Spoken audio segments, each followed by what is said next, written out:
Hail to the king, baby.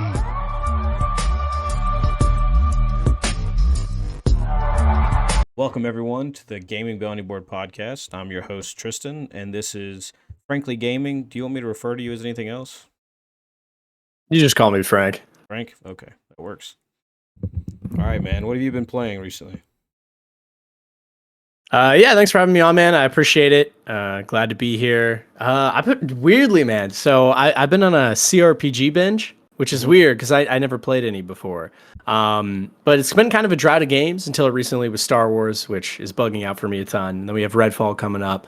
But I was kind of in a drought, right? And I was thinking of games I wanted to try out for a video and things like that. Yeah. And so I've been diving into CRPGs. Like Wasteland 3 got me started. Fantastic game, love it. Baldur's Gate 3, fantastic. Just finished Tyranny, which is really good, actually. Random game that a lot of people don't know about, so I'm making a video on it next. Okay, cool. Spoiler alert. But yeah, no, so that's really what I've been diving into, man. Then playing a little Star Wars too. So it's been laid back. I was sick the past couple of weeks. Yeah. So I was kind of just staying home every weekend playing games, but no complaints. It was nice. Yeah, it's good. I mean, I saw you posting about, I think it was Torment and something else, just CRPGs on Twitter. And that's when I was telling you to go play Wasteland 2 and 3. And, man, have you heard of, I don't know, I might have mentioned it in that, Torment Tides of Numenera? Yeah, that's why I wanted to check out. I actually, on Twitter, I was asking people, like, should I check this out? Is it good? And I was like, I heard it's not good. And then In Exile responded to me, and they were like, yo, bro. So got called out a little bit. But, nice. Hey, at least they said something, though. Yeah, no, yeah. Thank you, In Exile. I haven't finished that game. It's in the backlog with so many other games, sadly. But yeah, it is a really good game. But I know that when I do get around to it, it's going to be a game that's going to take me a long ass time to play because that's the problem. It has right? no voice lines, like there's no voice acting at all, and there's so many so many sets of like dialogue and just directions it can all go into and all that. Like a huge game as far as story and dialogue and all that. It's crazy. Yeah, no, that's the one thing about CRPGs. I like them a lot, but there's definitely a bunch that are old school in the sense there's not voice acting. Yeah. It's a bunch of reading. The systems are kind of archaic. Like when I was playing Tyranny, it's weird because I actually like the Tyranny universe a lot more than Pillars from what I played so far. Right. But Pillars too, that one I actually enjoy playing more because it's, even if I hate pirates and things, it's like, oh, but they're voice acted and it's decently written pretty well. So yeah, it's hard to get into, but that's another good thing about Baldur's Gate and Wasteland. Those are really good too. So Wasteland 3 is really good. I'm a good ways into that one. I still have to finish it as well. And Wasteland 2 is a good game. It's just an extremely hard game to get into. Like, yeah, I probably restarted the first 30 minutes to an hour of that game like 6 times when I first played it. Because I didn't know how to play the game. Like, I didn't know that I needed this and needed that. Or like, you have to have specialists. Like, you have to have a healer, you have to have a tank, you have to have like a close-up person, you have to have a ranged person. You don't have those things, or like a person who can hack or repair, you're screwed. Like, if you don't have a healer, 100%. And yeah, that's actually one problem with the games too. It's on the higher difficulties, which I enjoy because of the tactical nature. Yeah. It's like you almost have to have a certain playstyle. Like in Wasteland 3, I tried doing an all melee, like whatever the highest difficulty is. Yeah. I was just getting whopped. Like I needed In someone 2? that could heal, or like you said, in the background. In the second game? It was no, in 3. It's 2 okay. even crazier, I'd imagine. Yeah. Yeah, I wouldn't even try to in 2, like there's very little room for like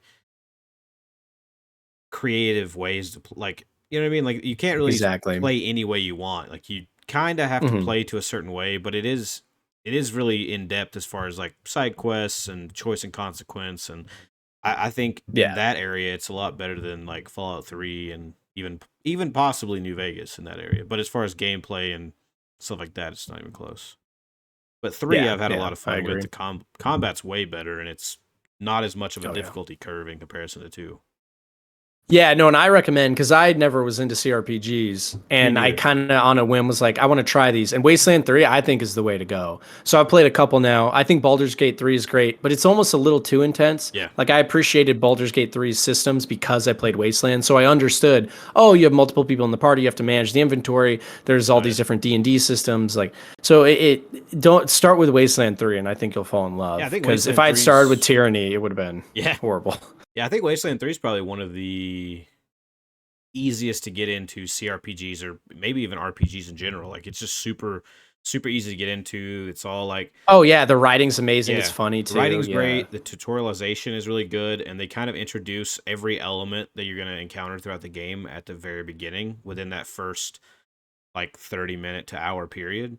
And they do it really well compared to other Oh yeah. games like it. And I think Wasteland 3 is probably even on the shorter side for CRPGs as well, because just the first section of Arizona in Wasteland 2 is like doing side missions, right? Because I'm in the second Mhm. part of Wasteland 2, which is Los Angeles. Okay, so the first half, doing every side mission I came across, exploring and so on, took me over 80 hours. Yeah, I'm only that halfway is. through the game now. Do you understand? Yeah, That's that's insane. And it's such a hard game, too. Like it's one of those games where it's so good when it's good, but when you get these like difficulty curves that you can't control and you can't do anything about, and you almost have to go back several hours of gameplay and just change how you played or change how everything was to even have a chance, it makes it really bad because it just that for me the combat is the worst part. Not because it's like mhm. it's done well, but it's just at times it's way too challenging for me as someone who's been playing games for a long time, and even more so if it was someone new to the games, they would quit first 20 minutes. Oh yeah, don't start with Wasteland 2, it sounds Like like. no, Yeah, definitely don't do start that with later. Wasteland 2. It Mhm. is it's as old school as it can get. That game was kickstarted to be the sequel to Wasteland, to be another one of those games. Wasteland 3 was much more mainstreamed. Like, Yeah. okay, we understand Wasteland, people liked Wasteland 2, but a lot of people didn't play it because of these reasons, and they made a Mhm. fantastic game that was much improved. Good. Yeah.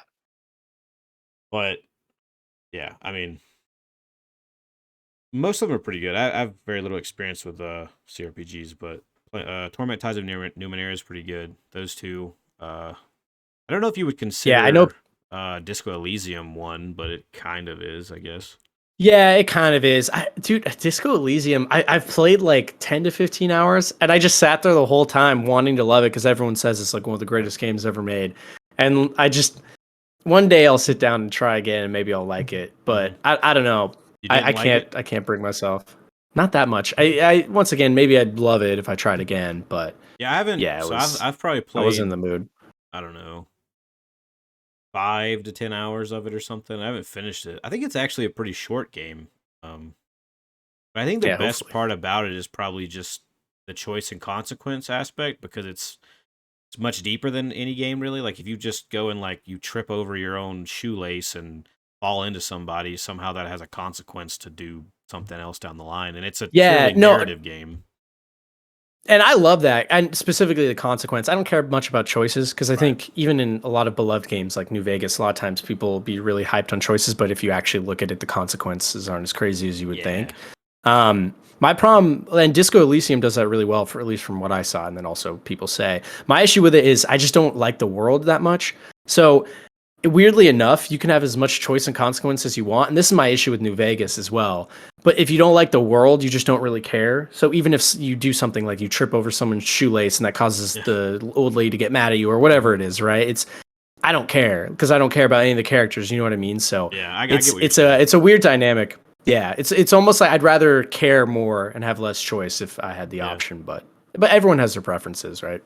Yeah. I mean, that's the I guess like the good and bad side of choice and consequence in games is it's nice to have the choices with the consequences, but at the end of the day, when a narrative is based solely on choice and consequence, when it comes to the end, it's rarely going to be that nuanced. It's kind of like Mm-hmm. how you've talked about Cyberpunk on many occasions. That Mm-hmm. game it doesn't change a whole lot depending on the choices you make, and there's these sets of endings or whatever, but it most people's story is going to be relatively the same. You know what I mean? It's not like you're going to Mm. make one choice that's going to drastically change the course of the entirety of the game and everything around it. Which, I mean, that's fine, but it's when you set, it's like Fallout New Vegas. I love that game, but Mm. and I think it does pretty good with those choice consequence things. I think it's better in the things that don't matter that much. Like I think it's better in side missions and stuff that Mm. don't affect the story, because those, you hear people talk about those things. Like if you meet someone in a town, they're like, "Oh, did you hear what happened to blah blah blah?" Like they did good with that in Yeah. like The Mhm. Witcher and stuff like that. But when it comes to the main Yeah, which was story, really good. yeah, but when it comes to the main story, I mean, your choices are pretty. It's not there. Almost shouldn't be choices. I mean, it's because Mhm. it's all kind of comes down to like the same thing, except you change some very minor aspects. Well, what I've realized too is I'm almost a lot more, as a player, I find a lot more enjoyment when the game, I know Ken Levine had this phrase, like radically realizes you. And it's in the sense the game, like it almost feels like the game's aware of what you're doing at all times. And I think with AI coming soon, I think games are going to be cooler than they've ever been in our entire existence, Yeah, I think it has. because of There's that AI shortly possibility for here. sure. Oh yeah, but like what I realized is a lot of times, for example, the Mass Effect route, where it's like you have a main mission, you have a very clear choice, you make the choice, you save the Rachni, or you don't save the Rachni, and now you either see them in the future and they can help you, or you don't. But Yeah, what I've yeah, yeah, realized yeah. is like very binary choices like that. It's almost as I've grown older, they're very uninteresting. Um, and what I find a lot more interesting is, for example, let's say you're in a CRPG and you're supposed to be wearing like really heavy armor Mhm. and protect yourself, but you come in a tutu. If a Yeah, character yeah, calls you out for that Mhm. and goes, "What the hell are you doing, yeah, bro?" To me, that's what makes choice and consequence in games impactful. yeah, Or for example, the example I always give in Prey is you have the glue gun, and even though it explicitly kind of shows you as you play more, you in the first room, you're supposed to use the glue gun to freeze enemies, Mhm. but you can say, "Oh, why couldn't I just make a makeshift wall and go yeah, up to this second floor I'm yeah, not supposed to be able to get to yet?" And you can do it. So yeah, it's kind of like, I think that kind of stuff is way more impactful in the sense of like you can almost break the game some. And that's why I like really overpowered builds too, where it's like you feel like you shouldn't be doing something, but it is good. I like that way yeah, more than yeah. just here's a choice and now the Rachni are dead or not. Even, and Right. you Yeah, know what I yeah, mean? yeah. I mean, I, I think that I guess more immersive choice is exactly, which is definitely a lot immersive better. Sims. Yeah, Yeah, yeah. exactly. I think when games give that, it's kind of like Red Dead Redemption 2, when let's just say you went and you shot up a hideout and you're full, you just got Hmm. blood and guts and mud all over you. You walk into town, they're like, "Oh my god, you stink! You smell like shit! You Exactly, look like exactly. ass!" And then they're like, and then you're like, "Damn, okay, I guess I'll go take a Yeah, bath then." yeah, yeah. You It's know? stuff like that. Or in Weird West, because I know we both Oh, love dude, immersive Sims. Weird West There's a does bunch some of like, crazy cool shit that you wouldn't it's expect it to so do. cool. Yeah, and like what you did previously affects the next characters run. Yes. Like that's where games should be going, in my opinion. I think people are too fixated on, oh, I had this dialogue choice. And like now that makes there's these two sets that can Yeah. make one Well, scene change slightly in the it's like future. if you look at, on one hand, you have. Let me see if I can teleport my hands in real quick. You have this Perfect. hand, and then you Yeah, have yeah. this hand. This one's like Fallout 3 dialogue, and this one's something like an immersive sim, right? And so on Yeah. one side, you have this very like linear. It's not really linear, but you know what I mean. Like it's a choice, but it's not really a choice. It's like, what's your preference is what it really is. It's like, you want to Exactly. go Yeah. left or you Mhm. want to go right, like the beginning of the first Gears of War. Do you want to go left? Do you want to go Mhm. right? That is the choices that you Yep. typically are given in like the Fallout 3 and stuff like in Fallout New Vegas. But then you take something like Weird West or Prey or Dishonored, lesser so Dishonored, I think, because Prey and Weird West are a little Mhm. bit more like, Open-ended. yeah, Yeah. open Kind of. ended in Yeah. many more You have ways. more agency, I'd say. Yeah. Yeah. And I think Mhm. that what those games do so well, and I think Wolfeye is going to make a name for themselves the same way Dishonored Oh yeah, did, dude. doing I those love that things. studio. I Yeah. was trying to get a little bit of something out of Raph at the end of the interview, But that's What when are I you was guys at. doing next? Yeah, Yeah. and he's like, nothing's been confirmed, but I know they're doing something. I actually watched an interview a while back that he was doing, and it was for his podcast he does with another guy. I forget his name. It's called House of the Dev. Have you seen that? I haven't. Sounds Oh, cool though. yeah, go look it up. House of the Dev podcast. They interview like a lot of big names in the industry, and it's really Oh, really that's good. cool. And it's Yeah, I've always Raph and wondered why another that didn't guy. exist. It Yeah, does. and I don't Oh, know why cool. it's not as well known as it is, but it's a really Yeah, I cool was gonna say, podcast. yeah, that should be popular. But Dang. he accidentally slipped up in there, and he was kind of like something about his next game, but he didn't like not anything concrete, but he kind of like mentioned that he's working on another game by accident, and then they were like, "Did you say something about another game?" And he's like, "Huh? What? I didn't hear Yeah, he's anything." like, what? I was like, "I I'm sure love it'll it." be an immersive sim Oh, too. So, 100%, I mean, I would man. hope. I Yeah, asked if him. not, Well, that I would said be. in the interview, I was like, are you guys planning on making more immersive sims and more games like Mhm. that? And he's like, oh, of course. That's and in other interviews, he's like, of course, that's what I want to make. It's immersive sims. I mean, that's part of why he left Arcane was to keep making that because he knew they were going in another direction. Mhm. I mean Yeah, yeah, that, and he wanted to take some time for himself, which is warranted. And yeah, yeah, for sure. I Dude, that mean, guy's a legend, by the way. He like makes music. He's like the like the head guy starting the company. I was like, I feel like that's the guy everyone wishes they were, where they're yeah. like super artistic and very business oriented. You know Well, what I he's mean? like, I mean, he's the guy who started Arcane. Was like working at like a branch of EA in France prior to starting Arcane, I Mhm. think. And I mean, his inspirations are what a pretty obscure, series now, which is Ultima Underworld. And I mean, That was have big you back played in the Arx day. Fatalis? I haven't. I've I played should though. I've played a little bit of it, and it's really good, especially if you download the patch that I don't know makes it smoother or updates it or whatever. Can't you kick people like everywhere? No, Is that Arx Fatalis? no, that's something Might and Magic. I forget the name of it. Oh yeah, yeah, Yeah, yeah. but that I whole don't game is remember just it either, but you're basically a right. It kicking is an Arx simulator. Fatalis. Yeah. Yeah, it's just a Yeah. kicking See, simulator. that's what I want But, to play. but yeah, I mean, and I think that they've been doing a lot of polls and stuff, and I think that their next immersive sim might be a first-person game instead of a over-the-top Mhm. type game. It'd be more applicable to a Yeah, wider audience. but So yeah. I think what they did by doing a top-down kind of game was really unique because when you think immersive sim, you don't think like the CRPG kind of perspective. You know what I mean? Because the Mhm. first time like you look at it, you're like, okay, so this is kind of like a Wasteland, old school Fallout kind of thing. But then you play it and you're Oh like, yeah, wait, yeah. this kind of plays like Dishonored and Prey and stuff like that. Yeah, no, I actually like it a lot too. Like even a Weird West 2, I'd be super hyped on. That's actually one reason I like Baldur's Gate 3 specifically too. Is it almost I was like, dang, this is almost like an immersive sim. There's a lot of, for example, points where you might be on a mission, you say, wait, I have a talk to animal spell. What if I just randomly talk to this animal? He Yeah, gives yeah, you yeah, information. You're like this, and I feel like I'm playing like a arcane game. yeah. With like even deeper RPG systems, which is why I'm actually so excited for that game There's now. actually, I had in Wasteland 3, I have Major Tom the cat, Oh yeah, shout out Major and Tom. then Major I Tomcat. have a robot chicken.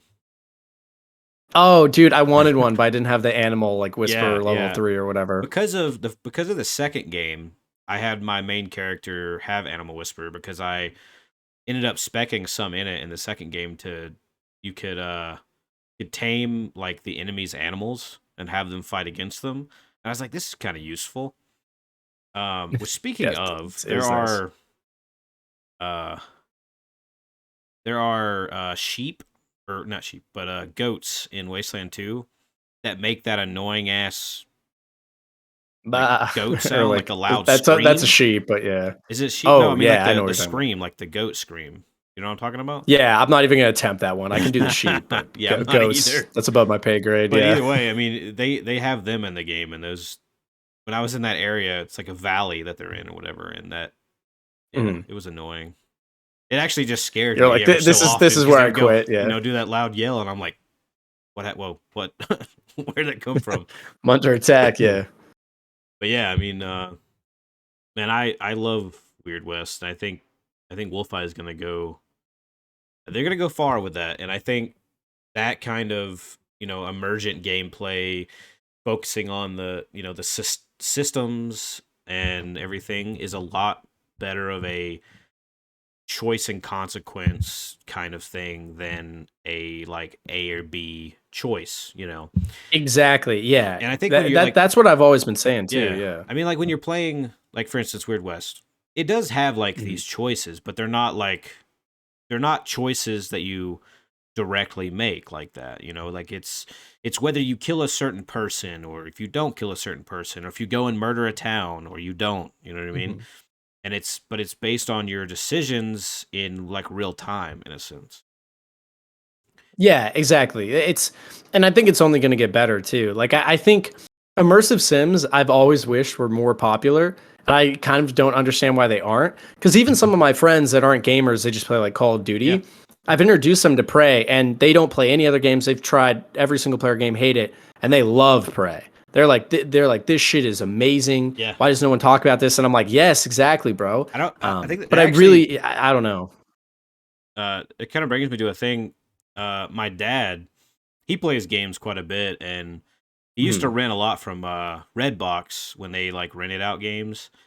And Yeah, then yeah, when that yeah. stopped, he couldn't really like buy them that often because he doesn't usually have much money to spare to get some. So I started like buying him some games and stuff here and there when I can. And I got him Mhm. Prey a few years ago, and it was 100% out of his wheelhouse, right? Because you Mhm. typically buy him stuff that he likes. It's like hack and slash, Darksiders, God of War. He loves that kind of stuff, adventure kind of games, right? And it was Mhm. completely out of his wheelhouse. He doesn't even play that many first person shooters, and I know for a fact he's never played anything like that. So Mhm. I knew it was going to be like a learning process. I like, I buy it for him. I tell him a little bit about it, and he plays it. And he's never talked to me so much about a game in his entire life. Like he was texting me all the time about it. He was asking me how to do this and stuff, and like when and like there was one point where he was somewhere where there was like a lot of enemies and there was like a technopath and so on. And he was like, I can't get by. I don't have any ammo. I was like, have you just been like shooting everything? And he was like, yeah, I've just been like, using up. I was like, well, that's why you're struggling. I was like, you're supposed to save those for when you need them. I was like, I said, you Yeah, gotta think a little bit more exactly. strategically. And so I said, where is it? Blah, blah. And I was like, hey, do you have the glue gun, right? You should have the glue gun. He's like, yeah. I was like, all right. Is that technopath above is it in a high up location that it could fall, right? He's like, yeah. I was Mhm. like, okay, run out. I was like, shoot it with it and watch what Mhm. happens. And then he did, and it just fell and exploded, right? And he's Yeah. like, whoa, that's so cool. I was like, yeah. I was like, just think outside the box, and that'll help you solve just about every possible scenario of difficulty in that game. And then he ended up Yeah, well, beating it, and like he's like told everybody to play it, and he's like, he loves it, man. oh, it's so good. And the problem is I wonder if part of the issue is it's almost like a lot of like standard, mainstream gamers aren't like conditioned to think like that. No. So like you get the pistol and pray and it's like, okay, so I just start shooting everything. Yeah. Um, but my problem is I don't think people are idiots. So like when I watch No. other people play that aren't into it, I'm like, why? I wonder what it is that's the difference between like someone like me that's really into it. Because I don't think it's just like, oh, I'm intelligent. And I understand the glue gun could be used Yeah. to take out the technopath. I'm just Like, better and than this guy's everybody. an Yeah. idiot, and he's just a stupid idiot that uses shotguns. Yeah. Like, it's just like it's. I don't even think it's that they're not interested. It's like they don't know how much they would be interested to play in a different Or I way, and think it's just so outside the normal I think wheelhouse. I don't know what it it's is. also because that other than immersive sims, there's not many games out there that have you think outside the box, right? I mean, if Yeah. you even Mhm. think into the past, I mean, even some of the games that are not like mainstream, they're still like either linear or they're open world checkpoint type games or whatever they may be, Mhm. or they're platformers, etc. And I mean, the only games that I would say other than immersive sims that kind of give you that is like a Metroidvania, which you had that Mhm. really controversial kind of video on. People love that one. People love that one. I actually found it to be quite an interesting and refreshing video, though, because I've never heard that take on Metroidvania as a genre, but I kind of agree with some of it. And then, but I mean, I Yeah, do yeah. kind of like that formula, but I have played Metroidvania games that made me feel like I was having to work too hard for something so simple. And when you Yeah, compared it to something like Prey, which kind of has Metroidvania-ish elements, because it's all on one space station. You have to yeah, go back and find like but the amount of creativity given in something like Prey compared to an average Metroidvania is light years difference. You know what I mean?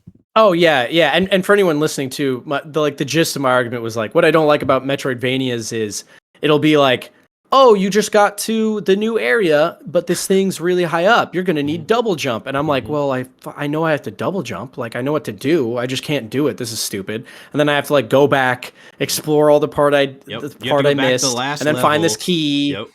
Yep. And I've already fought all these monsters, but I'm stronger now, but I'm bored Yeah. because I already fought them. And once again, I totally get why people like them. And here's the funny thing. I think they're exceptional game design. Yeah. Oh, It's yeah. like you power up and you feel more powerful. You unlock new abilities that let you fight these monsters in new ways. And you say, wow, look how much better I understand the game and how much, more powerful my character is. But I just hate it because then it's like, okay, I got the Monarch wings. Now I can double jump up to the stupid thing. But in Prey, it would be like, oh, I can't get up there because I don't have double jump. But what if Yeah. I did this? Or what if I did this? Or what if I Exactly. went through the sneak way? Like, Well, there's always like I think in immersive sim. I mean, especially Prey, because I think Prey is peak immersive sim. I don't think there's anything. Oh, else it's the better best than one that. ever made, in my opinion. I would go as far as to say, which is controversial, that the closest thing is actually Weird West, because whatever Rafael Colantonio's doing, that man, dude, he needs to have a child, and that child needs to make immersive sims because there's no hope otherwise. Like, well, I mean, yeah. And I'm telling you right now, look, it's not that I don't like Deathloop. I think Deathloop's cool. Oh yeah, but it's It was missing their a worst lot game. of things, right?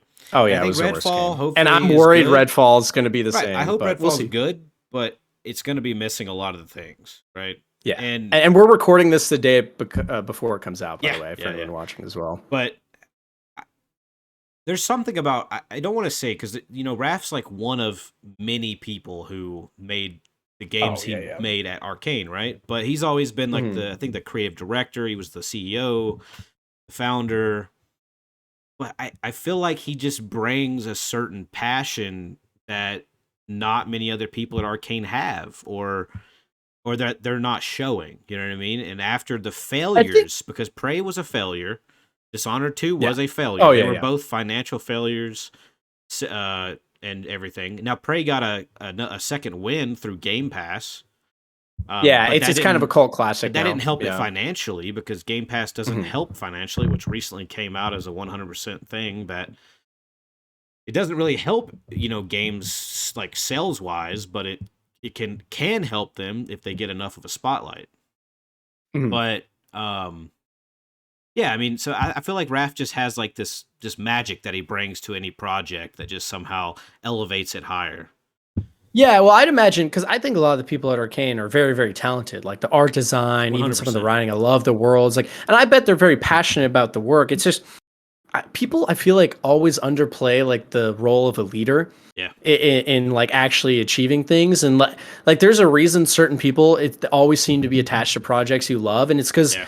Even if there's other people that are very creative and very talented, it's like you need a leading force to like pull the troops together. Yeah, if the leader, or like the creative director or whatever, maybe if they're not as passionate as everybody working under them, then that's going to make other people's passion and drive to make whatever they're making lesser. But I also I kind of like that Arcane is doing stuff like Deathloop and Redfall, because it gives them a palate cleanser. Yeah, and it doesn't do for Prey 2. Yeah. I just we'll get to that in just a second, but it gives them a palate cleanser, because think of studios that didn't have that opportunity, right? Okay, so think of like Capcom Vancouver. Are you familiar with the Dead Rising games? Yeah, I haven't played much, but I've played some. Yeah. So Capcom Vancouver made Dead Rising 2 Onward, and so this was them. Okay, they made Dead Rising 2 Case Zero, which was a prequel right before the first game the second game came out, then the second game, then Case West, then a spin-off reimagining Off the Record, then 3, DLC for all those, and then 4. Yeah, that'd be hell. I couldn't imagine, like, as a developer, like, that would just back to back to back to back. Game. And during that process, they have come out and interviewed and talked to people so many times that they were working on countless other games at the same time as these games because they wanted to do other things. They wanted to do like I think there was like some kind of RPG. There was like another game and another game that they wanted to make that they were working on in the studio at the times of these other projects. And then every single time, Capcom said, "No, you're not making anything but Dead Rising." And Yeah, then yeah. the people who were working on like Dead Rising 2 and 3 were not even with like half of them were not even like the creative directors, design like the heads of the studio were not even there when 4 came out. But then the people who were the heads of 4 they tried to make it seem like they were like there before. Oh, it's so true to the blah blah blah. Like they had no idea what the hell they were talking about. The people who were the head of 4 made Connect games, sports games. Like they didn't even make anything other than that. They never made anything successful. They never made anything passionate. Those guys were 100% in it for the money, and if they weren't, then I don't know what they were doing because it was sad. But the point is, like studios like Capcom Vancouver, Lionhead Studios that made Fable, and other studios that were never given an opportunity to do anything other than the game that made them successful never had an opportunity to fail in between that. They never had an opportunity to succeed in between that or have a palate cleanser that would allow them to come back with a sequel or something like that that would just like change everything. Because if we got, you know, let's just say they made Prey and then they made Prey again and then Prey again, it would just get stripped down. It would be bad. But when they get to Oh go yeah, make things 100%. like Deathloop and Redfall, which the thing is, even with Deathloop being pretty divisive among people, it's an extremely successful game that reviewed very well. Okay? Oh yeah, that was definitely Yeah. their And biggest after two like strikeouts, commercial hit. that's a success. So that's in the right direction. So now they're going a little bit even more mainstream with Redfall because they're like, okay, kind of like a Far Cry co-op shooter mix kind of thing. And if that's successful, that increases the chances of an immersive sim in the future so that it can fail and die in a garbage can somewhere. Because that's just the fate of Yeah. that's a fate of immersive sims for some reason. Like every time a fucking like awesome ass immersive sim comes out, it does terrible. Either nobody knows it exists or it just reviews badly, which doesn't make any sense because they're always so much better than other things. Like Prey, I couldn't tell you how many people don't even know that game Actually. exists. Like there's people who don't know Prey exists, and it's like, but it was marketed, and it was Oh yeah, everywhere. and But it had good marketing yeah, too. Like the funny thing is, people are like, if you go back and look at the reveal trailer, that is badass. Hello, Morgan. Today, you know what I mean? And like his eyes are, badass. and you're like, what is this? It's like, and not only that, I can't. I mean, you know how much I love Prey. I know how much you. Obviously, for anyone watching this, you can tell. Yeah, But both of us like, have it's a only played it sci-fi like a million thriller. times. Yeah, no, it's a sci-fi thriller. It has so much cool lore and backstory. Like there are so many things about Prey that are just absolutely fantastic. And even the marketing pushes for anyone that missed them early on were fantastic in my opinion. And people were hyped. Like if you look at the early trailers with the early comments, like this looks insane. This looks sick. And like a lot of people say it failed because of the name, and I understand that and the outrage, but I mean it's such a shame because it really is just um, such a fantastic game that deserved more. And the like, Weird West, I mean, I'm sure it did very well, especially for a new studio. They're probably very happy with how it did, would be my guess, but especially on Game Pass. But I mean, still, I nobody knows about that So game, even in my circles of okay, gamers. so I did watch a few interviews, and some of them are. So here's the thing: Raph does interviews with a lot of people, and half the interviews you will never find, like mine. Apparently, not that many people have found it, I saw it. but there are a lot like mine, apparently, right? If you dig really Mhm. freaking hard into YouTube, you can find them. And Which is he kind of has cool. talked Yeah. about Game Pass and Weird West. Now, he said that Mm. Weird West, he's like, they're very proud of it and that it, did pretty good, but it didn't do as well as they were expecting. And he said that Game Pass might have actually hurt them to a degree. Oh, this is interesting. Yeah, Yeah, because he thinks it would have sold better, it or was something like that. I think he said that it was like, I wish it was more fresh in my mind because I don't want to quote him wrong, but Mhm. it was something along the lines of like it being on Game Pass definitely didn't help the sales because Mhm. when it's announced as a game that's going to be on Game Pass day one, that it kind of decreased the amount of people that would have bought it, which is a fair Yeah, that makes sense. assumption. Yeah, I got it on Game Pass originally. Yeah, I wasn't. I was supportive and I bought it. I didn't. I was like, "Fuck those guys." All right, I want my free game.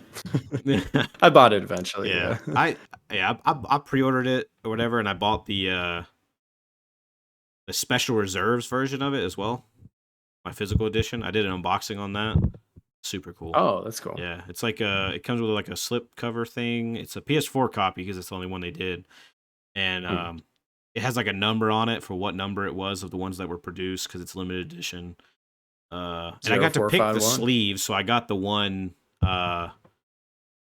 I got the one with the Pigman on it because I didn't know anything about the characters because I ordered it before the game came out and it didn't come out and it didn't arrive until like early this year.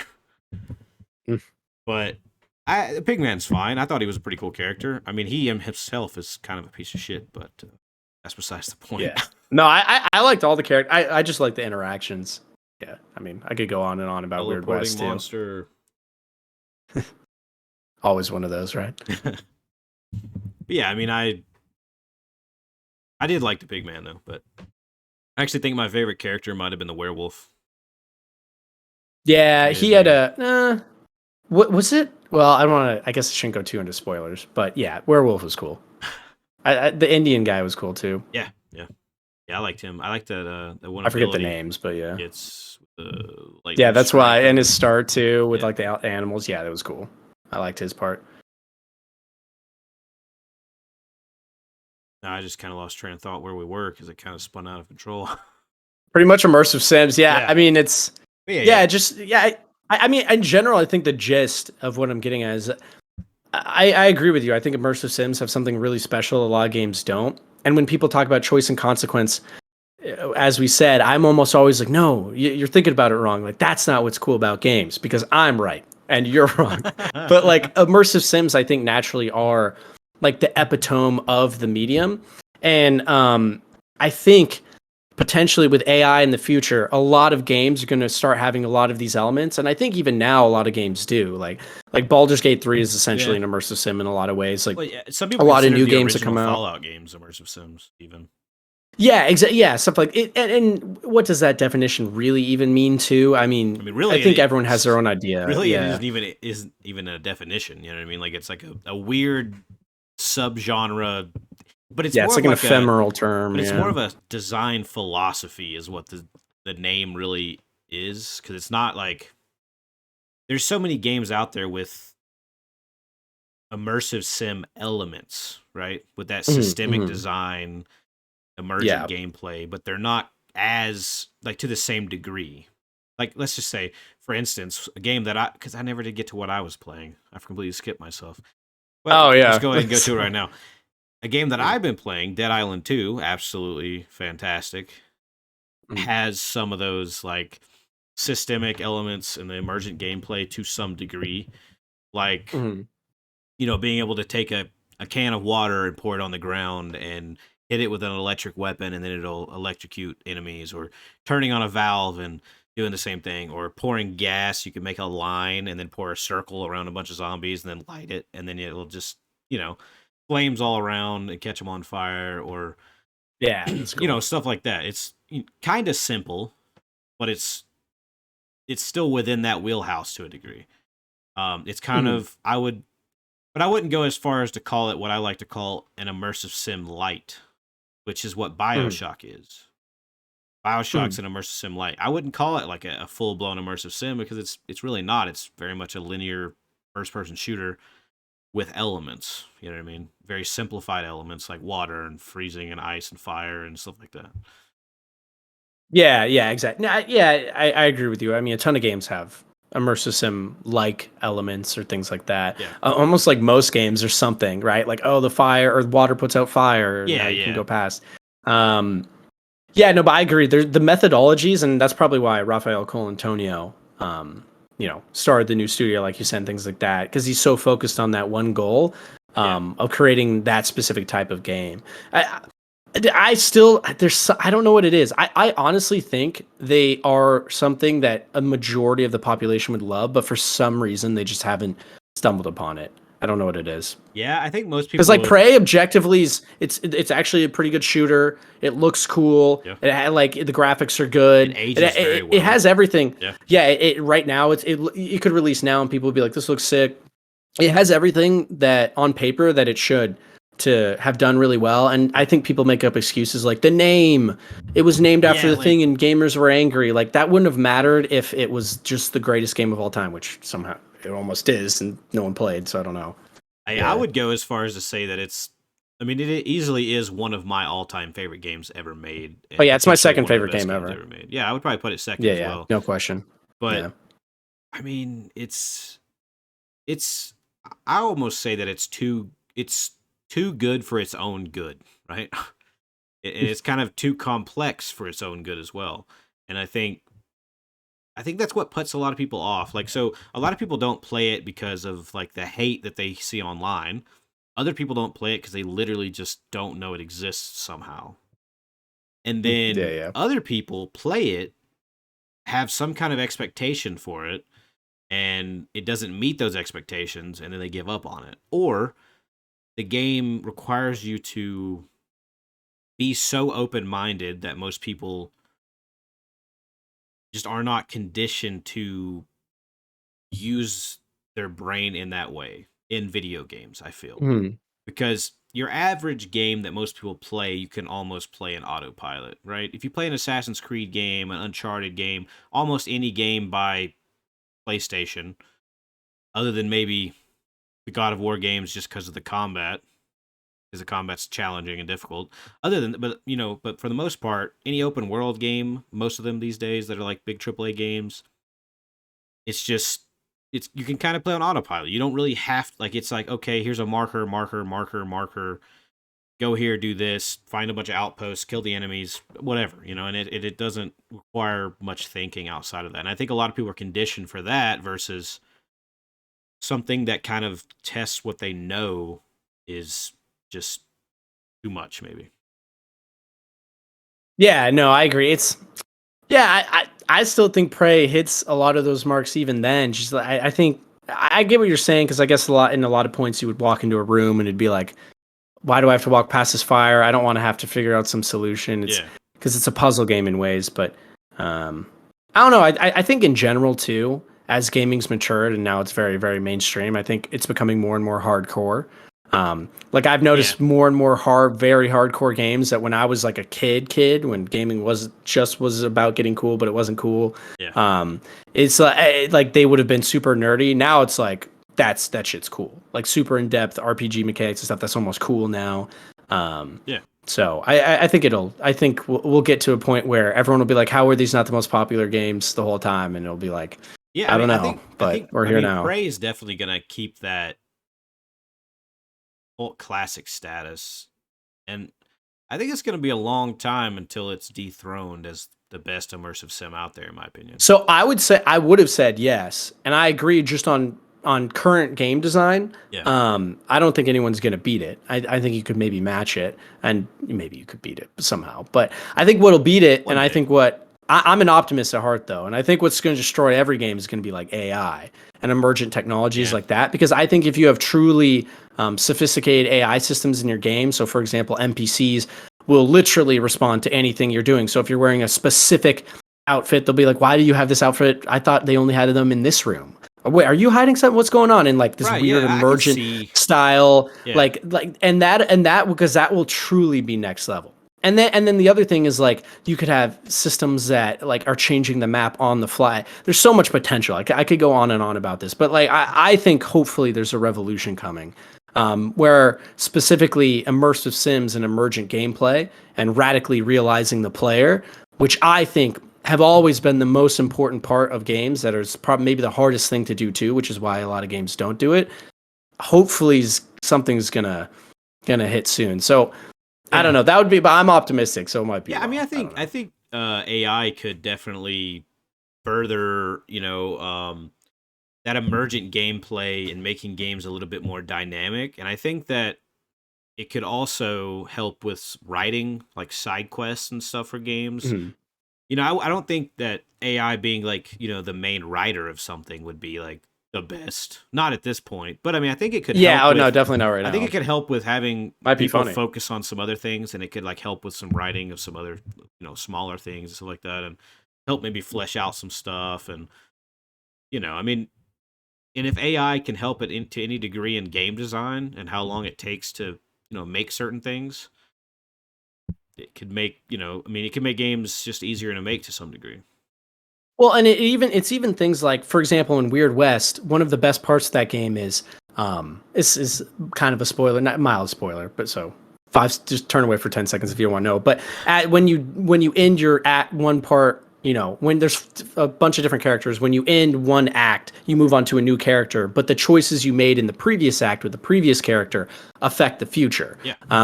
Right. So there's a bunch of decisions. But the things is systems like that could be, so even though that's a very cool system, it's very programmatic in design in the sense of like they have to account for different things. You're making choices, things you do, they have to say, here's a state. We have a bunch of different game states, right? And we need to be able to track all of this and then account for consequences, and we'll give you indicators. And there's even things that they can never account for, which is another cool thing. It's almost as if AI is already part of the immersive sim game design to some degree, because it is exactly. Yeah. I think I said it in a video. I don't know what I was about, if it was Prey or something, but what I said was something about, how these systems being given a form of autonomy that can affect your world without that even being known to be a possibility. It's like how Raph has talked about when they designed the mimics with their code. At first, they would start turning into things larger than the player, right? And that would like the humans. It caused a lot of issues and stuff. And even to this day, the mimics can do things that they still never even programmed. But that's what makes it so cool, and that's why AI specifically for this genre and just gaming as a whole, I think, and why it'll push this genre to the top, hopefully, is because it's just the ideas of emergent gameplay and radical realization are like infinite. Like, for example, what I was getting at with Weird West is that was a really awesome system, and that's part of one of the systems that made the game amazing. That being your future characters see consequences of your past, but you could just have that on a very, I know I called it programmatic, but maybe this is a better explanation. The AI systems could be a very programmatic like level of that, where the system, like the game itself inherently is built from the ground up on systems of this nature. So instead of that being part of the game design, the actual engines and like math and algorithms driving this game create something so emergent and so impactful and so radically realizing your the consequences of your actions, that it becomes amazing. So for example, instead of designing a game like Weird West, where that's one of the selling points, one of the big systems, you just have a game where it's the normal game, but if you die, you come back now as a new character, and everything your past character did is remembered. So you start seeing statues erected in their name because they killed this big boss, and someone's like, I think I found, and a quest spawns off because someone stole your ancient sword you had, and now it's like, oh, but this motherfucker stole my sword. Let's go get it back. That's definitely like, you know what I mean. And then he has a whole storyline. Yeah, I think that's definitely something that AI could do, because it would be a way of taking these systems and dynamically changing your game around those, those like dynamic real-time choices.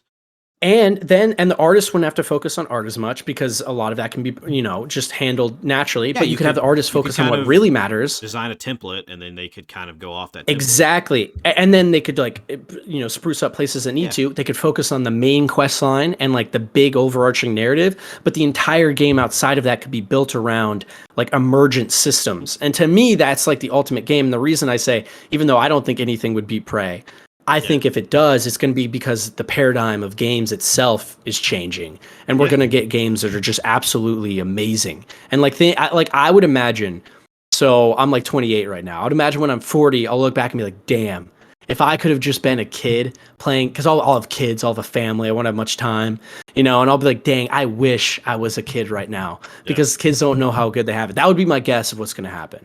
But it's going to take some time, obviously. I'm here to see it happen. I'm 25, and I have a kid. He's about 2 years old.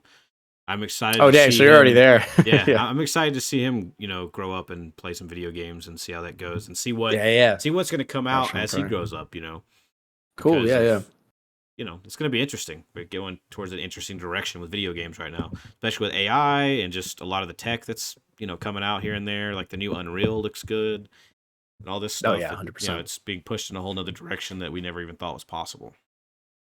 Oh yeah, yeah. I'm excited. I see. I've always been an optimist, though. One of the biggest comments I get on my videos is a lot of times I'll make like the best games ever made, and everyone's like, "These are all just new games," and I'm like, "Yeah, because new shit's so good, bro." I mean, new shit Like is you know what I good. mean? I go back and play old games, and I love old games too. Don't get me wrong. I love Mass Effect 1. Like there's a bunch. Yeah, I could yeah, go yeah. on and on, but I think a lot of times people when they don't like a lot of the new things coming out, it's not that gaming got worse. It's just you have more responsibilities. You're not as happy because you're working. Right. You're 9 to 5 instead of just coming home and playing video games all Yeah, day, I mean, if and you your get you weekends find are you a nice busy. balance and you can enjoy a game a little bit more. I Yeah, guess, like but if you're having yeah. Yeah, no, exactly. I was just like, if you're having a good life, you're going to enjoy games too. And I think even though there's so many issues like Jedi Survivor coming out recently, and it keeps crashing on me, and I'm like, are you kidding me? But I won't lie. Besides that, though, that game is fantastic. I Oh can't yeah, believe the it looks cinematics awesome. and the I'm yeah, definitely and the thinking about getting it soon. storytelling and the writing. Yeah, it's like, dude, there were no games like this when I was a kid. This is unbelievably a huge achievement. Besides the fact they Yeah. shouldn't have released it yet. I mean, But yeah.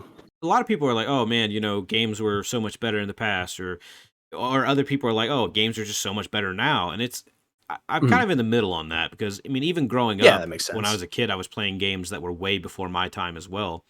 Because I luckily Mhm. had some people who were older than me that I was close to that had, these games. So I was growing up playing Metal Gear Solid 1, you know what I mean? And different things like this Mhm. that were, a good bit before me.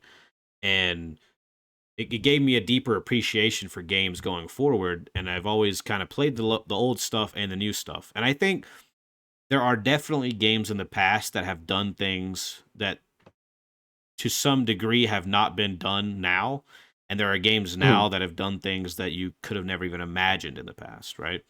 Mhm. I'll even say, so when I was, I've been playing a lot of Dead Island 2 lately, and for me personally, it is one of the most next gen feeling games that I've played so far. Oh, interesting. Okay. Might have to check it out. And I mean that from like just how it's such a intricately detailed game, and the Mhm. flesh system, the gore system is on like a whole nother level that it Oh, I've almost seen feels like clips. It's it's cool. something that shouldn't exist. Here, give me 1 second. Yeah, you're like, oh, dang, this is too violent. Yeah, I get that. Yeah, for anyone that hasn't seen what he's talking about, it's in Dead Island. I've seen some clips. It's like you can just punch the corpses down until flesh is like peeling off the bones, and you're crapping. You're like cracking rib cages. It's very brutal. It's very brutal. Um, But I know what he's getting at too. I mean, it's true, right? I think obviously Nicomachean ethics, Aristotle, life's probably in the means, right? It's not that all the new games are better and all the old games are better. It's somewhere in the middle, right?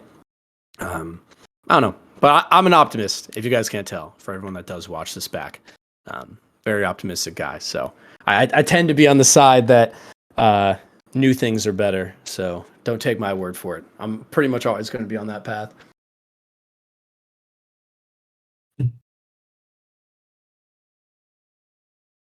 Should have gotten more water too. It's rough. Trust me. If you guys haven't been on a podcast, man, it's hard to talk this long.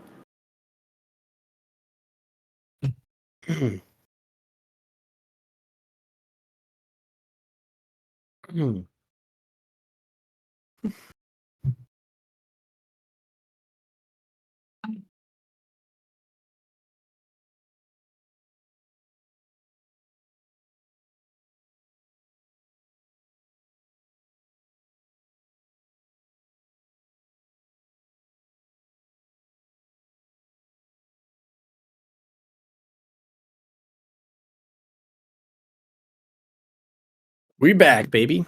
All right.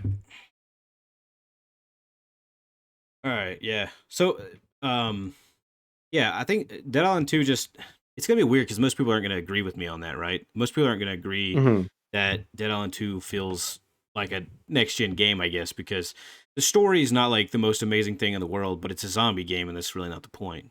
But how intricately designed it is, and how it's a game that's explorable with lots of environmental storytelling and design, to the point where even though the areas you explore are on the smaller side, I would compare it to Prey to a degree, where it's a bunch of these small but very intricately designed and kind of complex to a degree areas separated by loading screens. Some areas are a good bit bigger than something in Prey, but that mixed with the fact that it has this nice mixture of like realistic and kind of cartoony in a way, and it just looks really, really, really good. And then the flesh system is like the cherry on top, and it's just so realistically detailed that it doesn't seem like it should exist. And then to top that off, I mean, I waited 12 years just about it for this game to exist. So it's, for me, every time I play it, it feels like that it's just a game that somehow I have and nobody else has played it. You know what I mean? It's like, yeah, exactly. Yeah, it feels weird, but it's a really good game in my opinion. And you know, most of the mainstream media has given it like a 7, 8, which is good. I'm surprised actually that they've given it that. That's what Prey got when it launched. So Prey got like a 3 from, I don't know if it was IGN or GameSpot. They corrected it though. yeah, I don't think they ever corrected that score, did they? Or one of them did, I don't know. Which I get to, it's because the game crashed for him, so it's a little bit different. But it's hilarious that like that got a 3, but then Jedi Survivor. Oh, dude, Raph is somehow. He was pretty mad about that in like an interview and stuff. Oh, bro, I know, dude. I could tell. Like I would be too. I don't think I've ever seen amazing. the man angry until like someone mentions that, and he's like ready to kill somebody. Just because the reviewer, the game basically crashed, and there was like a game-breaking bug that wouldn't allow him to progress.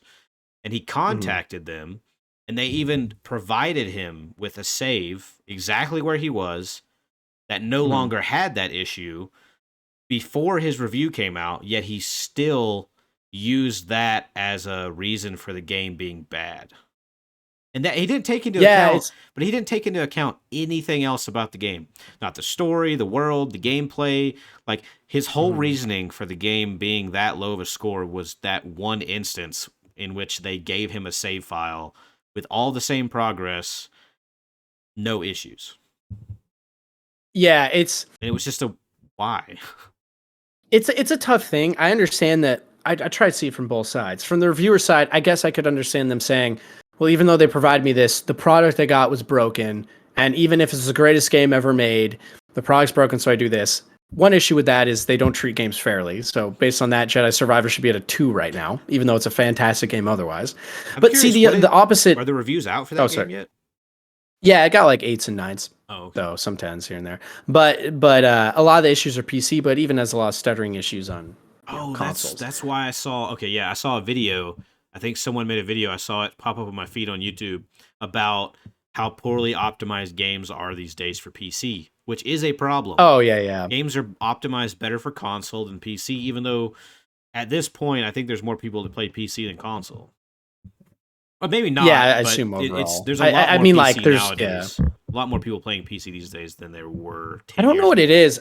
A really interesting interview is, I mean, it'd be hard to get this, though, because I'm sure they're breaking NDAs and their companies would not like this. But I'd love to talk to, like, a graphics programmer. Because it's funny, I saw some developers or old developers at Respawn. I think they work at Naughty Dog now or whatever. Yeah. I would say the name because I'm not trying to call out. I'm just, they came out and they were like, people don't understand how hard it is. And as a software engineer myself, I'm not in games, but I've made some games for fun, and obviously it's very different in a production environment. But like I kind of understand the workflows, and I understand coding and like putting out code and testing and QA and things like that. And it was so interesting to me because they're like, people don't understand. Like we could have 600 systems, and then and I understand when you put it out to millions of people, you get much more testing. But I'm like, bro, there's absolutely no shot we weren't, because I'm crashing literally every 5 minutes at the part I'm at. Like I have to restart the game 20 times, and I like the game so much I'm fucking doing it because I'm a lemming. But I have to restart the game 20 times to get past this point. Everyone's having the same issues. It does not keep a steady frame rate on PlayStation 5, on PlayStation, on Xbox.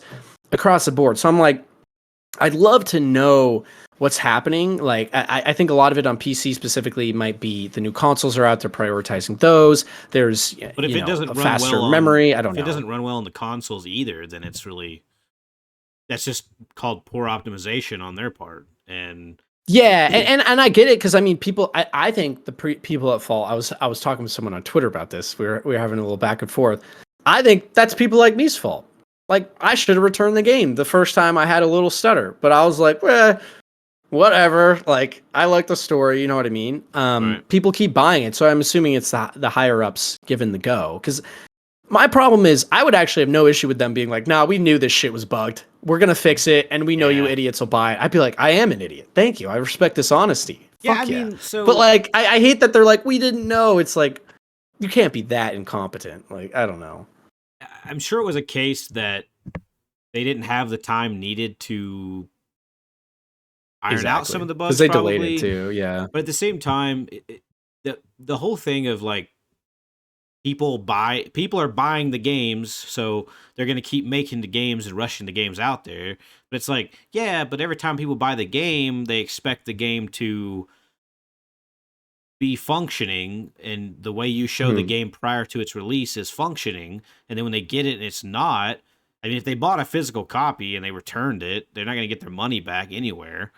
And then if they bought it digitally, usually if you spend more than 5 hours in a game, which is usually the beginning of any game, then you can't even get a refund digitally. So, yeah, I mean, it's not like they can return it. I mean, the only time where that really worked was with Cyberpunk, and it really hurt them because there was like, they made a ton of money, but there was so many returns on like the PlayStation Store and stuff like that they had to do something.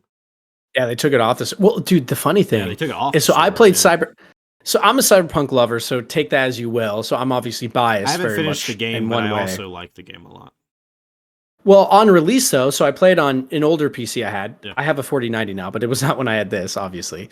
Was fucking fine. Completely fine. People would T-pose sometimes and there were some bugs. But here's the difference. Jedi Survivor is like crashing. There's performance issues. So I see it stuttering during gameplay, which affects the combat. Yeah.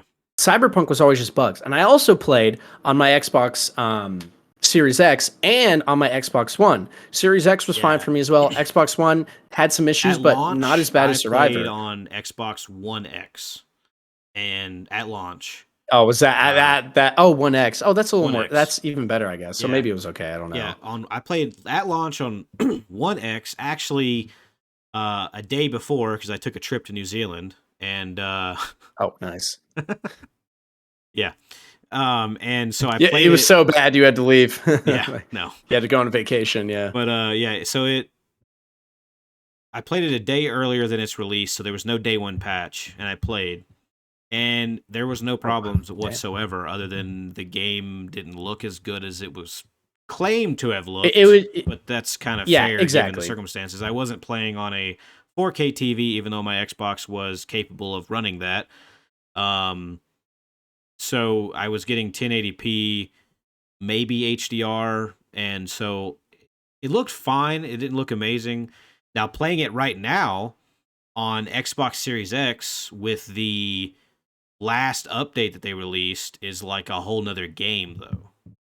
Because they improved it a ton. The 4K, the HDR, it runs at a higher frame. It actually has as many NPCs on the streets and stuff as it was supposed to have at launch, which it had on. It's a lot more on PC. It had but I don't want to ruin it for you, but yeah. Yeah, no, but I mean the Series X version it's closer to PC than it was before. Oh yeah. As far as the NPC. Yeah, before when I was playing on One X, there was like nobody. So it was like maybe I get 2, 3 per street maybe. And like that one packed area in your like living complex there. On the gameplays that they showed, it was just like people everywhere. Like on One X, it was like it never got to that. Yeah, 6 people or something, and then there's like one guy. But on Series X, there's like we're all sleeping. It looks about like the gameplay demo they showed now. You know what I mean? Like you go out there and it looks like there's actually a bunch of people doing stuff, even though it's always the exact same people every single time. doing the exact same thing, but it's okay. Oh, the game still has a lot of issues. It's my favorite game for other reasons besides like the tech. But Yeah. dude, one thing I wonder about too, and this is a discussion no one in gaming wants to have, but Uh, that game needed like 2 more years to really get, as we've 100%. seen now. Literally, it took 100%. 2 years to get to where it needed. Literally, But yeah. here, I'm just going to say this from a bit. If I own CD Projekt Red, or I'm an investor there, and they say, okay, we got to be honest, we're a company of integrity. Yeah. We do not release games unless they're ready. So we need 2 years. I'd be like, fuck no, you don't. It's I'd be fair. like, you better make me some money now. Fair. If Like, you invest, and not only that, as a gamer that played on PC day one, I'd be like, fuck that. well, No, Cyberpunk was already I'd rather in you what, like, suffer. wasn't it Like, already in yeah. development for like 10 years? Because it was in development No, and for that's like so many games nowadays. Yeah. So people don't realize this. The dev cycles of games right now is ridiculous. It's so- it's unbelievably long. Well, yeah, I mean, and so there's- like as an investor, I'd be Yeah. like, I don't care, bro. Well, like it's either- you got to figure your shit out. it's either make these games that or it's quicker, shorter. lower the budgets So, or something. a lot of games Yeah, are or in make it development shorter, for like- more than so a lot of games now are in development for more than 10 years due to whatever Mhm. reasons, or Yep. they're pushed out every year and they get literally less than a year and a half Call of development. Duty, yeah. Which, by the way, Yeah, both well, of I those are guess, like, almost as bad studios. because if a game's in development for 10 years, it goes through like 2 or more console generations. And then if a Mhm. game is in development for like a year, you don't even get an opportunity to even push the boundaries past what you just released the year prior because it's a freaking year. I mean, Call of Duty is one thing because it's Call of Duty and whatever. I like Call of Duty. I've played most of them, but mainly for zombies. But the point is, like, when it comes to something like Assassin's Creed, yeah, they have like 8,000 people that work at the studio, so it's easy to Yep. pump out a 100-hour-long game in 1 year, but it's not going to be that different than the last one. Well, and You know? here's my controversial take that I know a lot of people won't like. I think if if they want to delay it like multiple times and it's way behind schedule, fuck it, release that shit. Well, Like, see, that's hey, the- we're a business, Well, if and not it's- only that, you should cut your losses. Get the sales. If you put it out to millions, everyone's going to complain. But including myself, gamers are fucking idiots. We'll complain, but the second it's fine, we'll buy it anyways, and then we'll just play it when it's fine. And here's the thing: cut your losses, make the money. Don't force your dev team to work 2 years fixing up this thing that then comes out, and now no one's hyped because it's been 2 years. Like that, like would have happened with Cyberpunk. Like, here's what you need to do. Yeah. You need to say this is the dev team's fault for not communicating with the higher ups, and this is the higher ups' fault for having these unrealistic expectations. not So we're going to communicating cut with our the losses on this investors. game. Exactly, and not or the investors' fault for saying, "Hey, Well, bro, investing you're going it to for screw 10 this fucking company." years, like, why? Yeah. So my opinion is, if you have a game like that, you got to cut your losses, release it. You're going to fix it quicker because now everyone's doing late nights and working overtime because the game's out and your investors are pissed. So, but the game will get fixed quicker. Yeah. And on your next game, say, hey, listen up, investors, listen up, everyone. We need this much time, and we're going to lower the scope, and we're going to release a finished, ready to go product. But if you get to release date and you say, okay, we need a delay for 6 weeks, like Jedi Survivor, and then you get there and you're like, oh man, we need They a delay delay that for game? maybe 6 more. I'm pretty sure I didn't know this, but apparently they did. So don't quote me on that. I heard that like a couple hours ago. So that could be completely false. Cool. But like, let's say Cyberpunk even, right? If you delay Cyberpunk months and then you realize you need to delay it 2 years, you have to release. And I'm sorry, I know people are like, what do you mean? Give people all the time they need. No. Do you want developers just doing bug fixes for 2 years when they could be working on passion projects and instead just cut their losses? Like, do you want all the hype for the game to die down? I think There's- a good development time do you want to is lose probably all your like money? 2 to 4 years, right? A 2 to 4 year is Yeah. like perfect. You know, anything longer Exactly. than that, Yeah. the game is literally going to be around for more than one console generation. It's going to come out and it's going to be behind, or Yep. it's going to overpromise shit that it'll never have, like Cyberpunk did. And I think So maybe we have to lower the scopes, and that's Yeah. fine. So but here's just the do thing. that. I think what needs to happen is this. So big game studios like Ubisoft and so on are focused on the dollar, and they're focused on, Yep. okay, well, we're releasing the same fucking game every single year because it sells. Why the hell Yep. would we spend longer to make a game that's better and blah, blah, blah, blah, blah, because people are still buying the same game. But of course, people are going to buy the same game because they're interested in the world that is created there, even if it's never improved by much of a margin. And the chances, I mean, it's like the amount of people that buy those games, even if 1,000 people quit buying it, it's not going to make a fucking difference because Yep. hundreds of millions of people play those games. So you're never going to Mhm. change that. So these big studios aren't willing to take risks, which is why things like indie studios getting so popular lately and Game Pass being a thing, I think is so important for the industry at the moment. Even if Game Pass isn't a big money maker and it's not like a thing that's going to help studios too much, it's still giving eyes though. It's still getting Mhm. eyes for people, which could increase sales in the long run due to word of mouth. And I Yep. think Game Pass and stuff have introduced people to games that they would never play. And when people go and see something like Hi-Fi Rush, which already is kind of going back to what I said before about studios getting a chance to, refresh themselves, because, Such a good game. Yeah. instead of making Evil Within 3, they made Ghostwire Tokyo, which was headed by Shinji Mikami. And then while he was doing that, the guy who was originally over Evil Within 2, I forget his name, is the one, Yeah. John Johannes, maybe? He's the one who made Hi-Fi Rush. Thanks. And both of Mhm. those games are so off the, like, so far away from what they did before, but it's good. And the fact that Yep. both have Yep. been relatively successful, even though they've come out to say that Hi-Fi Rush didn't make that much money, but it was a successful Game Pass game, that's fine. People love it. It got great reviews and all this stuff. But then the success of something like that shows other studios that this is a successful format when you sit and you make a game that does well, that's passionate and something unique and different. I think that can slowly change the minds of big AAA studios to make more interesting stuff than just the same thing over Mhm. and over.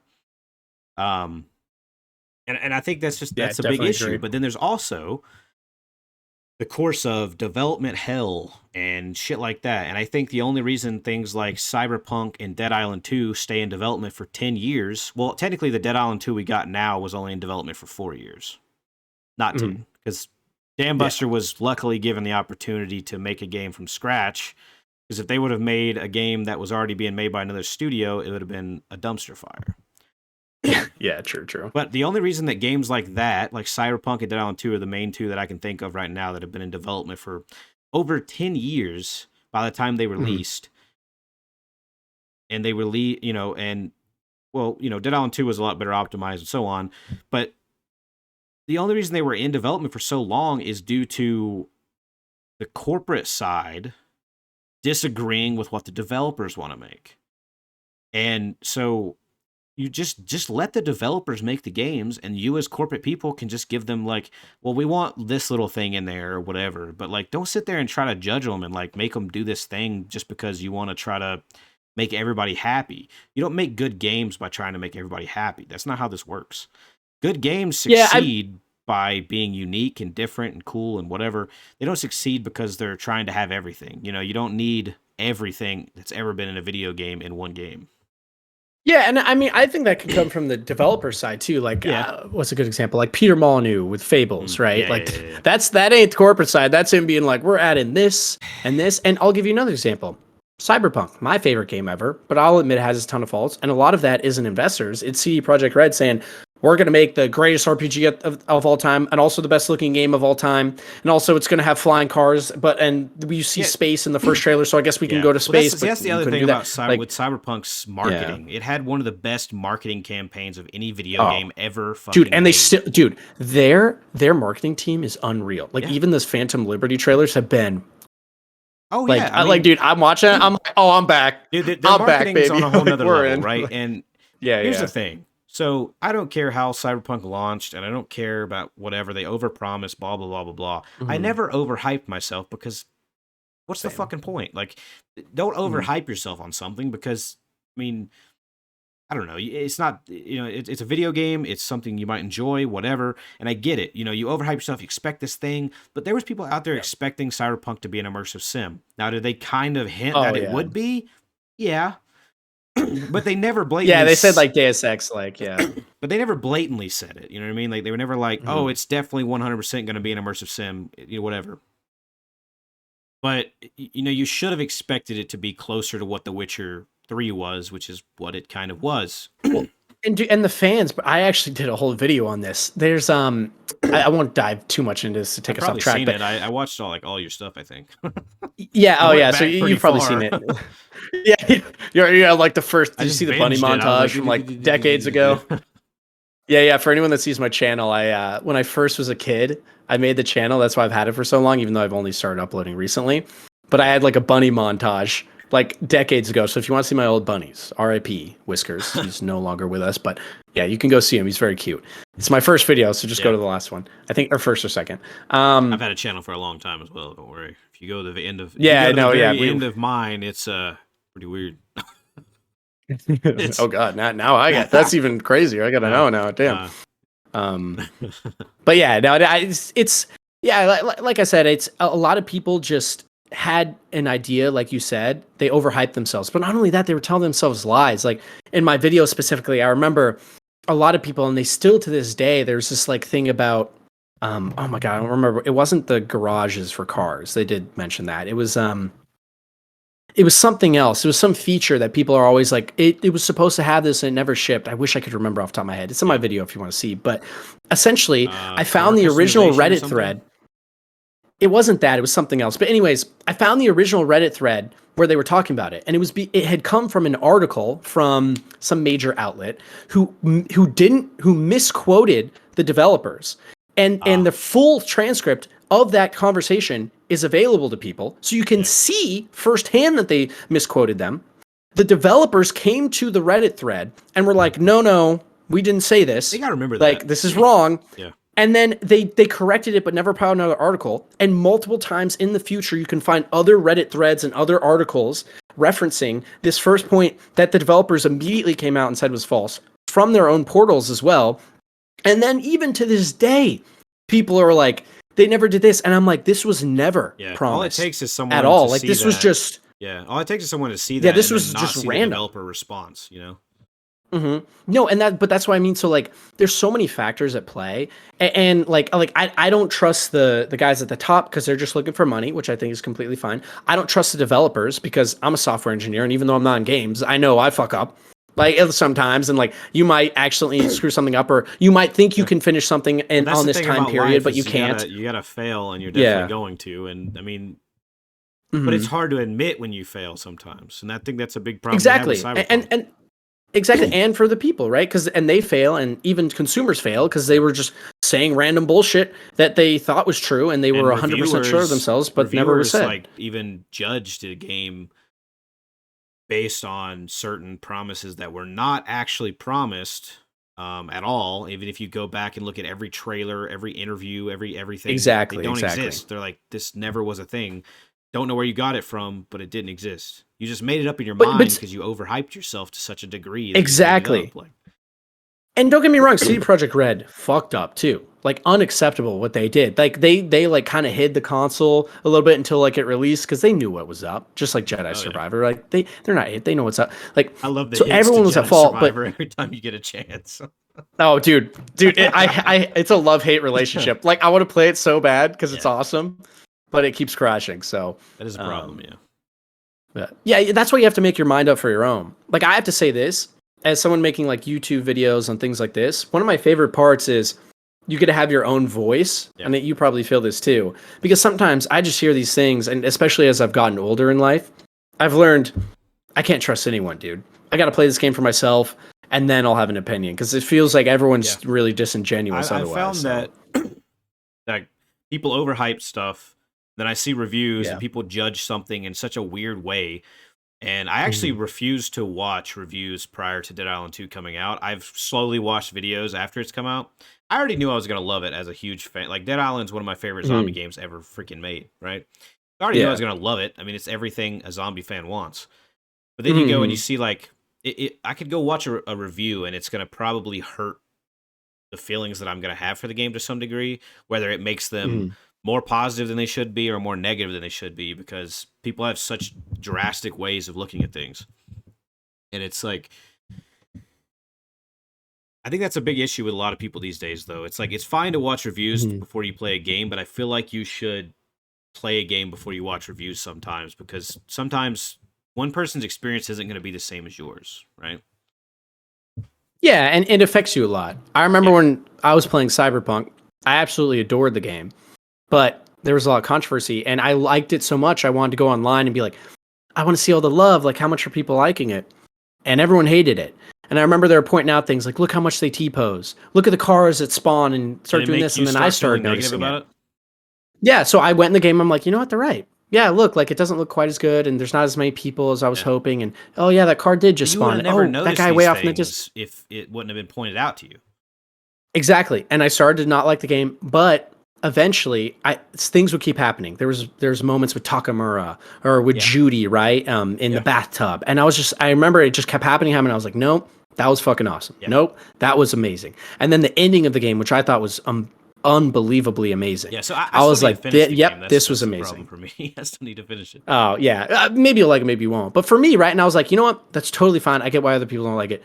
But when I put the game down, I was like, Yeah. that was amazing. I Well, love that. And like, I don't care what other people say. Yeah, I like I mean, this. yeah. Like, so yeah. I'll tell you the one thing. So when someone talks about whether they want to play Cyberpunk or not, and this is coming from someone who has not beat the game, I played it at launch, and then I actually put it down due to so many negative reviews because I was like, oh man, all this stuff, and I picked it back up a few times, right? And so every time I picked it back up since then, it has been better every time. But the number one thing when someone asks about it, I go, okay, let me tell you why it's so much better. If you just go into it, it's not an immersive sim. It's not this big choice of consequence game. It is a game similar to Witcher 3. It's an action RPG that's very much like a, point A to B kind of story, but it has fleshed out side quest world and so on. I was like, but my biggest example of how great Cyberpunk is and how great the writing is and so on is that I did a quest that I don't even think is considered a side quest. I think it's considered like a miscellaneous task or something. Like a gig or something. Yeah, I think it's a gig, and it takes about 2 minutes to complete. Because you find a Ripper Doc who wants you to go find some stolen augment medicine or something like that. And you go find it. You track it down. Go to this like a kind of abandoned-ish apartment building complex. You go in, and there's this dude there, and he's pointing a gun because he knows you're coming or whatever. He's pointing a gun at you. I know exactly what you're talking about. You're trying to de-escalate the situation, and if you do it, like a decent human being, then he kind of tells you, I served in the private military organization or whatever, and they made all of us get augmentations. But then after we were out of the military, they didn't give a shit about us anymore, which mirrors real life. And the augmentations are known, especially this older version, to corrupt your mind, which then creates cyber psychos, or I think that's what they're called. Yeah, cyber psychosis. Yeah. Yeah, and so he was developing that, and he wanted the medicine, but because he wasn't supported for what he did, and he didn't have enough money, he couldn't support himself, and he couldn't buy the medicine, so he stole the medicine. And then he takes the medicine, and turns out the medicine is fake. So this Ripper Doc is selling fake medicine to people, which is even worse. And he said, this was my last opportunity. My last opportunity to save myself. This was the last thing that I could do to go back to normal. And that wasn't impossible because the medicine was fake. He's like, so here, take it and just leave. And then I walk out the door, and I feel like shit. I'm like, I track down this dude. I want to kill the Ripper Doc, but it's not an option because I never physically met the guy. That would have been nice. Right? I was like, I would have blown his brains out for being such a piece of shit, but I don't know who he is. And then I walk out the door, and it just, I genuinely almost shed a tear because he blows his own brains out. Oh yeah. That's what I mean. There's and then he's like slumped over in the chair, gun in hand, and I'm like, what the fuck? I was like, you're not gonna get this in your average game. You're not gonna get that level of writing, that level of realism from a 2-minute side like objective that you don't even have to do. You're not gonna get that in anything else other than something like The Witcher or Red Dead or something. You're not going to get that in any other game. You know what I mean? And that carries throughout almost every interaction in a quest or characters or the world of that game is things constantly like that. And I think that is one of the best things about Cyberpunk is just its world and its characters and its writing. And, because that was something that shined for me with The Witcher 3. I Mhm. fell in love with that game because every single thing that I did in that game felt like it was a main story mission. Everything I did. Oh yeah, yeah, You know what I yeah. mean? Most games have Dude, side I missions think that suck. You know what I mean? And they're nothing. But that game made everything feel like it meant it was yeah, Witcher 3 meaningful and meant is something. You know amazing. what I mean? And it was everything felt like a main mission. Everything felt like it impacted the world somehow, even if it didn't. And I think Yeah, Cyberpunk no, does that I too. finally played the Witcher 3 recently for the first time. That's Absolutely love it. that you do that right before the Um, iceberg. yep, exactly. Yeah. So that's I haven't actually watched the because I iceberg yet, but I got to. that's why the iceberg took so long too. Well, also it's an hour and a half, so it was a lot of research It is a and long like video. 50 pages of writing. So that was rough. But besides that, I wanted to like play the game and like understand it better, right? So I knew the characters and things. Um, Absolutely fantastic game. I still like Cyberpunk better. I want to do a video on why they're both amazing games, but the one thing that Cyberpunk does, I think, like elevates it.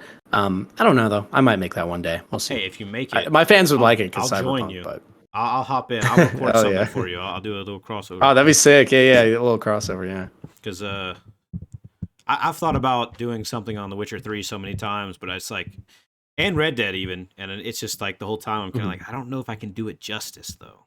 You know what I mean? I don't know. Yeah. It's like I want to put this stuff out, so I don't know if I can do it because I have there's a lot of passion for it, and like uh, these games just do some stuff so great that it's hard to really put into Yeah. No. words how good they are. Yes. CD Projekt Red.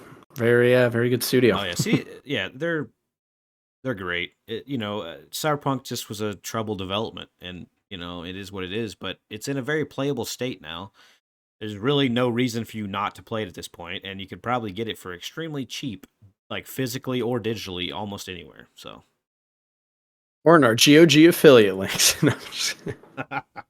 yeah, or those that I definitely don't Yeah. have. Daddy needs a Ferrari. But But yeah. yeah. So, I want to move from there. I watched your recent video, like your most recent video. I watched it earlier today.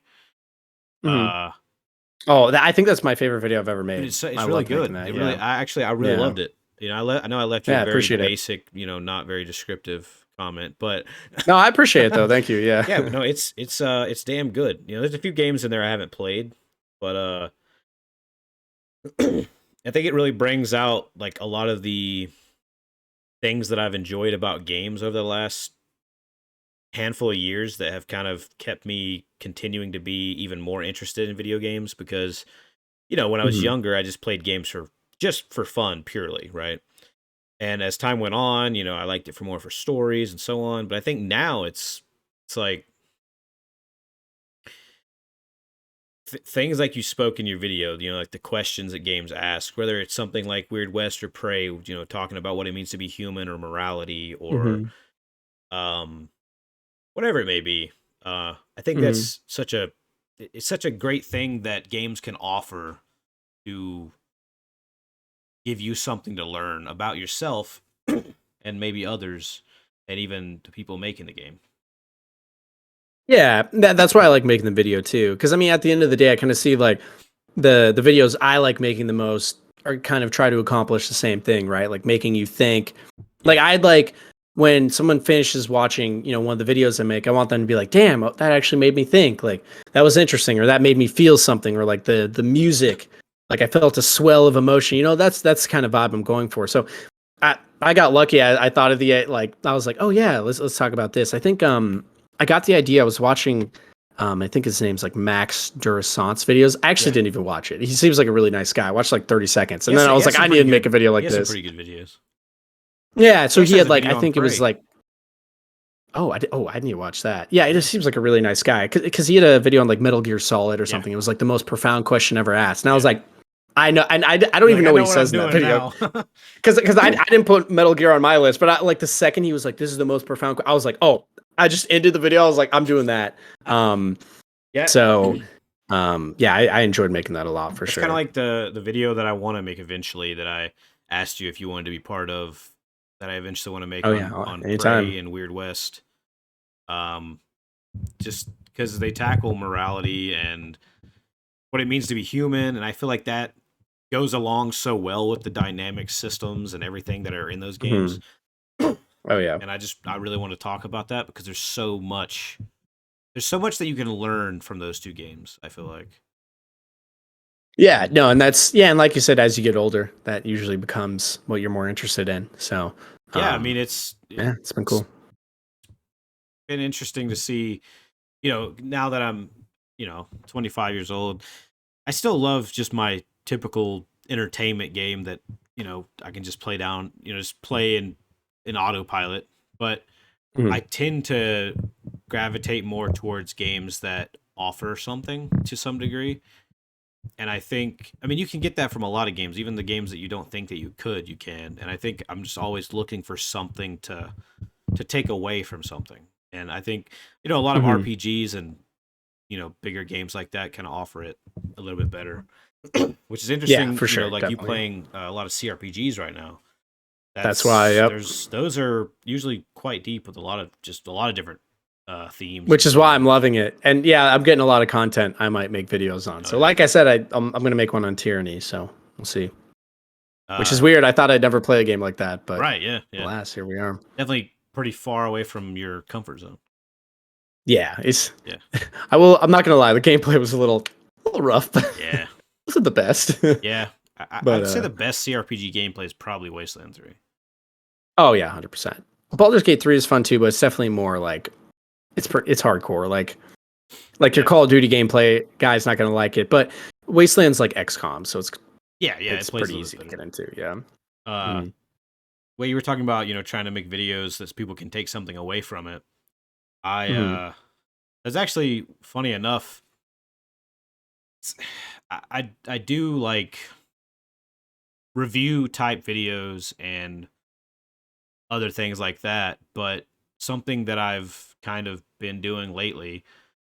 I mean, recently I did like a bunch of like videos on the Dead Island games and stuff, just kind of review-ish kind of videos, but what I've done recently with a handful of videos, like my video on Prey, Far Mhm. Cry Primal, Mad Max, I think that's are, the mini essay style things that get like kind of focus on one specific thing and kind of highlight that and explain kind of why it's really good and what it brings to the game and how it affects it and so on. Because my first video to like one of my most successful videos even that blew up this year was my video on Mad Max about skyboxes in video Mhm. games.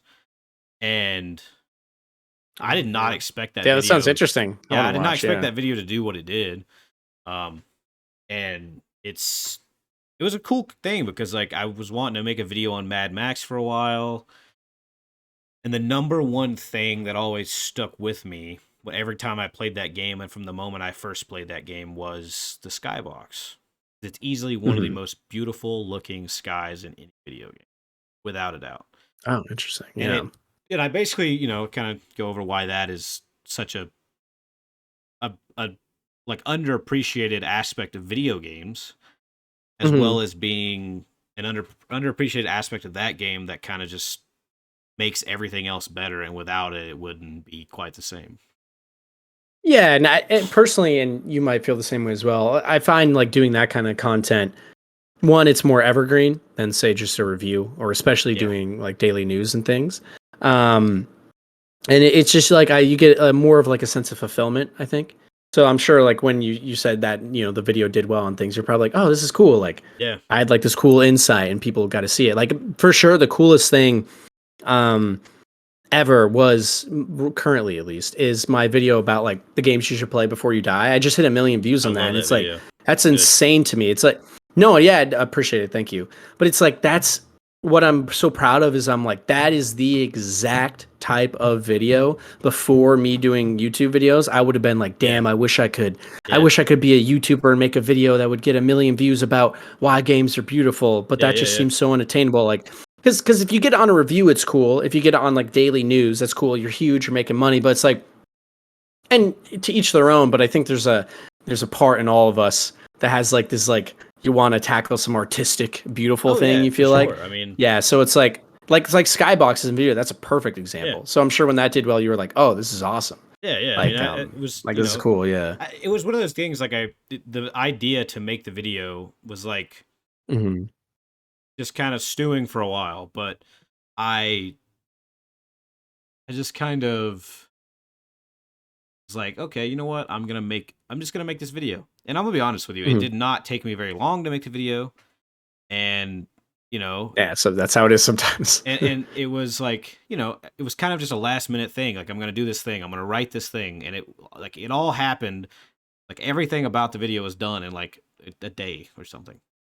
I just Oh, dude, and I swear the I did ones it I put so the most quickly. effort into are like Always they do bomb and terrible. then Yeah. opposite. Yeah, It happens every time. I don't know what it is. Like, I put a lot of yeah. like, I think my video after that, like, I was like, okay, that did pretty good. Well, maybe I can make more videos like this that maybe, people just appreciate that kind of thing. So I did one on Far Cry Primal, which is probably the wrong game to pick, I guess. But I did one on that, Yeah. and it was like a longer video. It was more effort. It took longer to make, and it did terribly. It's In that in sucks too, comparison to that yeah. first one, it did really bad. And I think that's just because a lot of people, one, don't know Far Cry Primal exists, and two, it Mhm. wasn't that popular of a game, which I will Yep. never understand. But it's 'Cause what it you're like, is. "It's awesome." Yeah, I never played it, so Well, go watch my video, and then maybe you might want you're like, to. "It's better than Prey." Yeah, exactly. Yeah. No, yeah, I think it's interesting too because in my journey, my or sorry, my YouTube channel started doing better Yeah. when because before, just like that, like you were saying, I would usually put in like medium effort or whatever, or just clips from streams, so low effort. Yeah. Um, and put videos out. Nothing really did that well. Sometimes, like it did okay. And then I don't know what it was. I think it was perfect because I hit the low point. I wouldn't say it was a low point in the sense of I wasn't feeling bad, but it was like, not getting any views. This isn't working. I'm just going to put a shit ton of effort into something I'm super passionate about and I actually care about. And that's when I started doing icebergs because I love lore too. So I did the cyberpunk one, and then I did games everyone should play before they die. And then, most recently I did like the most profound questions ever Yeah. asked in Yeah. Yeah. games. And it's like, I noticed I started doing better when it was I started just completely focusing on making things I'm proud of Yeah. and things I truly am passionate about and things I'll actually give you a really good analogy to the exact moment my channel started doing better. So before I would just make videos, put them out, be like, "Oh, that seemed pretty good." Not getting views is getting views, whatever. When I started putting a shit ton of effort into my videos, making longer things I really cared about, I started posting them on like my personal social media and the reason was because I was so proud of it. Right. Like I was so proud of like all the work I put in, this cool intro. I was like, if I saw this video, I'd be like, this is cool as hell. You know what I mean? And that was the first time I like really felt like that about my videos because I was putting so much time and effort into them. And it was funny because the second that started happening, that was before I blew up. I started feeling that, and then not even blow up. I'm still very small, but like compared to before, right? And then it was just like when I started being really proud, then I started growing a lot more, Oh yeah. which probably makes sense. But yeah, I've been like progressively growing, like at a pretty slow pace, but it's so hard. Yeah. this year has been the best year Oh, for congrats! my Let's go. channel for sure. I kind of really only started making the stuff that I like truly want to make some like, I don't know, middle of last year, I guess. Hmm. And or something like that. For the Hmm. last maybe, I don't know, maybe about a year now, I guess. And ever since I started doing that, it started going higher and higher. And I've met so many cool people, such as yourself and many others. And Yeah, you're good at networking. That's like I'm so bad at that. I'm glad you reached out because yeah, I I mean, wouldn't have. I'll just be chilling. yeah, I mean, I'm just trying to do that, and I had started my podcast, a Mhm. couple years ago, and I was just doing it with my friends for a while, and then I went for like nearly like almost all of last year without making a single episode, and because just couldn't Mhm. find time with my friends with their jobs and so on to do anything. And then I started, doing with the type of videos that I wanted to make, and seeing where that went, met a lot of people, and then I started inviting people to do the podcast, and everybody's like, "Hell yeah, let's do it," And then so I've been doing that. I've also done, let's see, for one of the guys that I met, his name's High Functioning Medium. I have actually done like 2 segments for his videos so far, which is pretty cool Oh, thing cool. to do. And like, it's like I never thought I would have been doing that ever. You know what I mean? That's cool. I'm actually working on a segment for someone else right now. Just Oh, they reached that's out to cool. me, and I'm like, okay, that's cool as hell. Yeah, that's sick. And and then I mean, getting Rafael Colantonio to do an interview, that's like Yeah, I was gonna say, yeah, that's super the hype guy for me, who's yeah. like been one of the people who've made some of my favorite video games ever made. I mean, still mind blowing. That's like a dream scenario. Yeah, it's like I'm not even that big, and that happened, and it's like mind blowing. It's surreal. It's just hard to even believe that it happened. Yeah, I see it every time that I'm uploading a new video, and I'm like, oh yeah, that happened. I thought that was just a dream. You know what I mean? And it's just hard to believe that happened. And then like even sitting here doing like a podcast with you, or like these other people that I've maybe watched in the past and stuff like that. And now they're like in a video of mine, or they're doing this or whatever. It's just it's super cool. And I've met so many people that way, and then Discord and stuff. I didn't even used to use Discord that much, and now it's like one of my main ways to communicate with people. Same, yeah. But yeah, it's quite the journey. Yeah, that's for sure. I'm getting close to about 500 subs, so slow progression. Yeah, not bad. Yeah, getting there. Yeah, it's really hard. I feel like it's even now it's so hard to grow. So, but I'm really not the best at like covering new stuff, because I have so many. I've talked to other people, and like I probably have like countless ideas for videos that come to me every single day, and I like jot them down for the future. And sometimes I release videos, and then there's like a long period until I release another one. And sometimes I just sit down and make like several videos. Like a little while back, I probably made 6 or 7 videos, and I've had them slowly coming out. And then I was working on my Dead Island series, because I was like, shit, man, I've wanted to make videos on these games for a while. Might as well just go ahead and do it. Dead Island 2 is coming out. So I did. And I literally had every single one of those videos release in 1 week. And what most people don't know is that I made every single one of those videos pretty much that week. So. Oh wow, dang. Yeah. And that was like a mixture you're a fan. Yeah. No, I mean I love the games, but it was requiring me to record footage after work and go back and replay those games a little bit, quickly writing scripts, and then doing some research, and then having to figure out like composers and all these different things just for the stuff like that. And I even made like a intro for the series and stuff like that, and it took a lot of work, and it was really fun to do. And so far the videos have done pretty well, I guess. For my videos are always all over the place. Actually, one of my most successful videos for what I'm doing now is like close to 500 views, which is pretty good for me. And I think it's oh, that's another thing is this year was it? Yeah, it was this year that was my first time getting a review key for a game. Oh yeah, nice. I don't even like get that. Yeah, I mean I haven't tried, but it was mind blowing, because I'd seen the studio's Numbskull. It's like a publisher. Have you heard of Clive and Wrench? Yeah. It's a 3D platformer.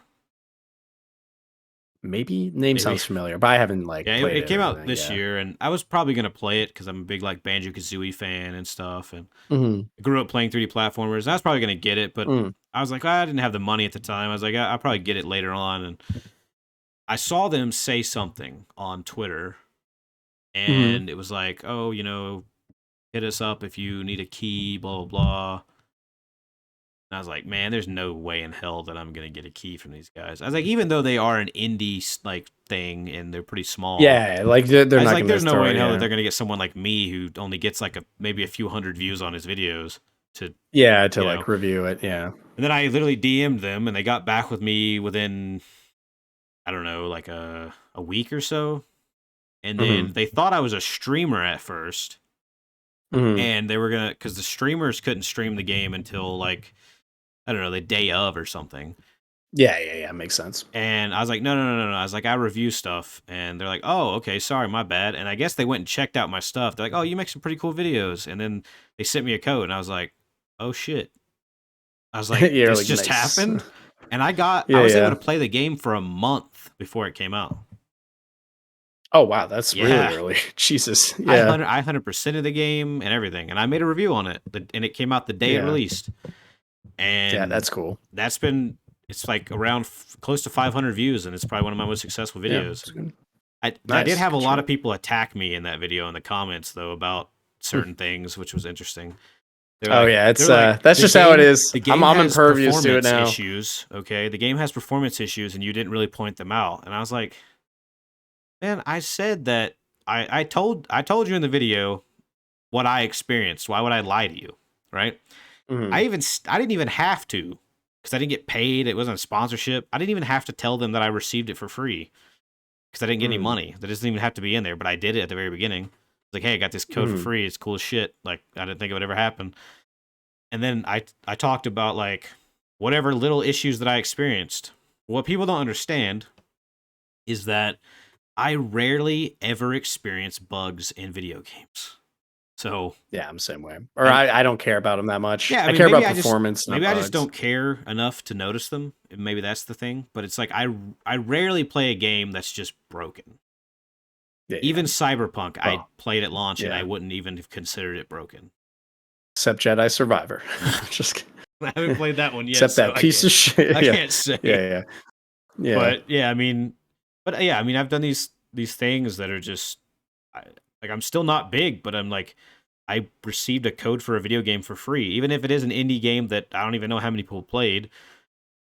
It's still cool that it happened. I interviewed a game developer. That's insane, and I've had other cool creators on a podcast, and a podcast was always a dream of mine. I was like, so that's also insane. Yeah. Good stuff. And then that's just crazy. I actually had a person hit me up and give me a code for a mobile game called Castellon, I think. It's like a Castlevania-like game, but it's not a Metroidvania. Cool. It's just like a 2D platformer. Oh, thank God. Jesus. Scared me there. But it's pretty cool. My haters are coming out. Yes. It's pretty cool little game. And there's someone else talking to me about trying to try out some game that's in development or something, and I'm like, okay, I'll play it. Not bad. I don't even know what it is yet. Yeah, no, I'll play it. Yeah, it is cool. It's when you get access to stuff like that. I'm just really good at like annoying people to the point that they give me things. I guess. I mean, hey, that's smart. I mean, some people have reached out to me, but it's like, with like Raph, I was like every handful of months for like a year and a half. I'm like, hey man, But I think what kind of that's a good trait though. Like, bro, I'm so bad at that. I don't think I've ever in my entire life reached out when I was streaming. I never reached out to streamers to collab, which is what you're supposed to do. Yeah. YouTube, I've never which is so dumb. Like, it's such a good, like, you're doing the right thing. Yeah, that's smart. I reached out to the guy that I did 2 collaborations with on his videos. I reached out to him because he was like making a video, and I was like, hey man, I might have a cool, interesting angle I can throw into your video. And he's like, hell yeah, let's do it. Yeah, that's cool. Yeah. And then, the other guy that I'm doing stuff for, he reached out to me because the game that he's working on a video for, we both really like, which that's cool, which is Evil West, by the way. Really cool game. Oh, yeah, it looks cool. I never played, but it looks cool. Yeah. It's a pretty cool game. But awesome. Yeah, that kind of stuff's just kind of surreal to me. It's kind of mind-blowing that it even happened. But, and I hope I can do more of that with other people, more collaborations. Hopefully, in the future, we can do that one on Prey and stuff. That'd be cool. Oh, yeah. Always down. Yeah, I like the podcast format, too. So yeah, if you ever invite me on the future one, always down. Oh, for sure. I'm trying to get people to return. It's just the whole thing is making time. That's for sure. There was a guy I was trying to make a podcast with. We tried like 3 separate times, and we got to the point of talking and doing it, but it was we have a curse that someone doesn't want us to successful do a podcast episode because something has happened every single time. The last time we actually the power went out at my house. Oh yeah, and I was like, dang. Oh nice, okay. That's over. Yeah, that sucks. Damn. But I like podcasts. They're fun. It's a good format to. I want to do something like that eventually. Yeah. It's because I used to stream a lot and I enjoyed it, but I don't think it's something I'd want to do consistently again.